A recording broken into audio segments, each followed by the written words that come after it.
Hi, my name is FATIMAH ZAHRA binti Muhammad Zainal ABIDIN.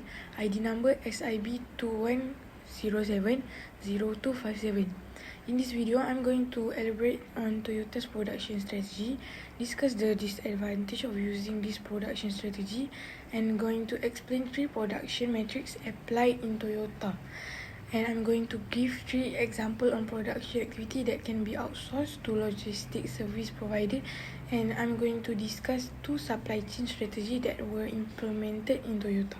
So I'm going to elaborate about Toyota production strategy. Toyota Motor Corporation's vehicle production system is a way making things that is sometimes referred to as a lean manufacturing system or a just-in-time system, and has come to be well known and studied worldwide. This production control system was established based on many years of continuous improvement with the objective of making the vehicle ordered by the customer in the quickest and most efficient way in order to deliver the vehicles as swiftly as possible. The Toyota production system was established based on 2 concepts: ZAHRA, which can be loosely translated as automation with a human touch, as when a problem occurs, the equipment stops immediately, preventing defective product being produced, and the just-in-time concept, in which each process produces only what is needed for the next process in a continuous flow. Based on the basic philosophy of ZAHRA and just-in-time, Toyota production strategy can efficiently and quickly produce vehicles of sound quality, one at a time, that fully satisfy customer requirements. Toyota production strategy and its approach to cost reduction are the wellsprings of competitive strengths and unique advantage for Toyota. Truly, harnessing these strengths is essential for Toyota's future survival. So next, I'm going to discuss about the disadvantages of this production strategy. This inventory system and manufacturing principle have some benefits for manufacturers, but they also have some serious drawbacks. Lean time manufacturing has the major drawbacks of relying on extremely precise analysis and demand forecast. Poor analysis may result in production health, supply chain disruption, and revenue losses. In Lean, value is defined as any action or process for which a customer is willing to pay. Meanwhile, waste is defined as anything that does not add value to a product or that costs money without providing any benefits. First disadvantages are inventory. This is because they will keep more than the minimum stock of raw materials, parts, work in process, and finished goods necessary. The second one is overproduction, which will lead to producing more or more quickly than what the following process or customer needs. The last disadvantages is overproduction, which means they will producing more sooner or faster than the next process or customer requires. As for number 3, based on my research, I will explain 3 production metrics that apply in Toyota companies, and I will show how these metrics can improve the overall performance of Toyota. So for the first one is delivery speed. Delivery performance is the measure of percentage of the order shipped when the customers want them to be shipped. This is purely a measurement of the company's ability to meet the customer requirement, just in time, or making only what is needed, only when it is needed, and only in the amount that is needed. With just in time, a product is efficiently built with the shortest possible period of time by adhering to the following.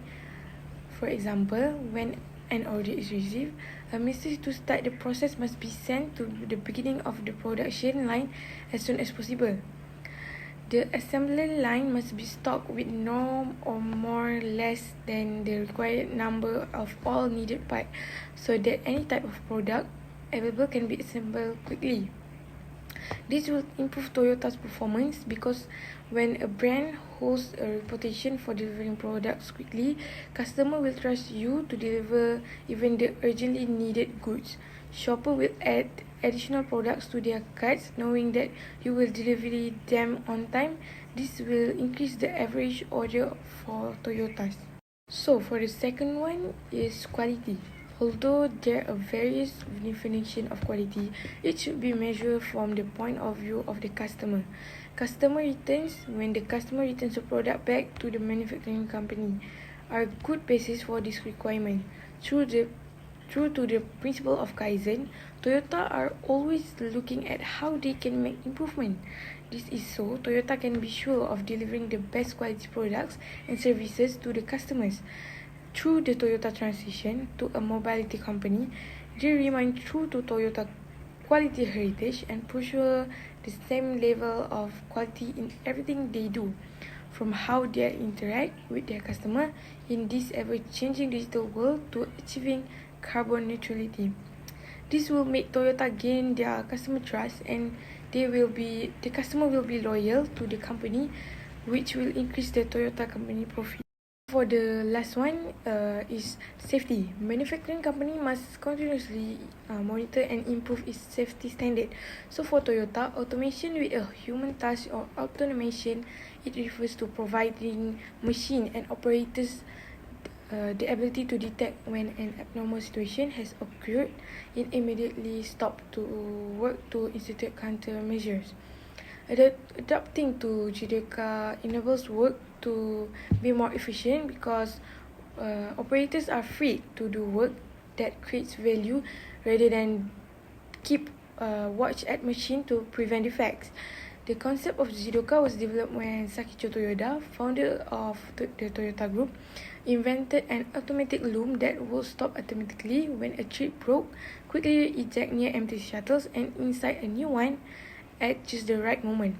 This invention enabled operators to do more value-creating work than monitor the looms. The concept of designing machinery that will stop automatically when problems arise and call attention to issues eventually become a crucial part of every process at Toyota. As for the impact for the company, there will be no safety problem, such as accident and others. So for number 4, I will give 3 examples on production activities that can be outsourced to logistics service provider, and I will show the reason why this activity need to be outsourced. Outsourcing in business is truly complex question. Why do companies outsource? Exactly. There's truly not a single reason, but rather several, and it depends on the company context and actually needs.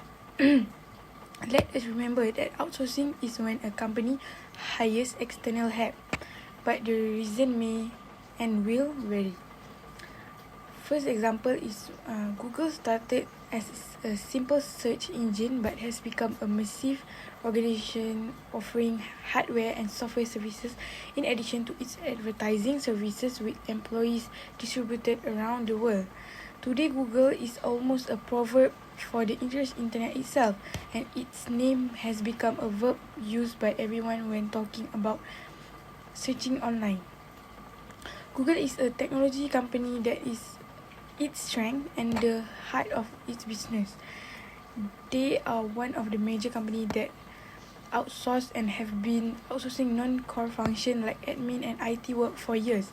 However, Google also understands that even with its size, it cannot do it all.